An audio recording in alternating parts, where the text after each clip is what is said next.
Так, смотрим внимательно на зеркальце.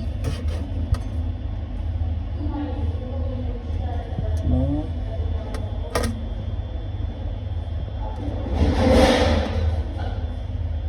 Вот это и есть дырочка. Вот, выломана трубка прямо на стыке. Видно? Потому что видно.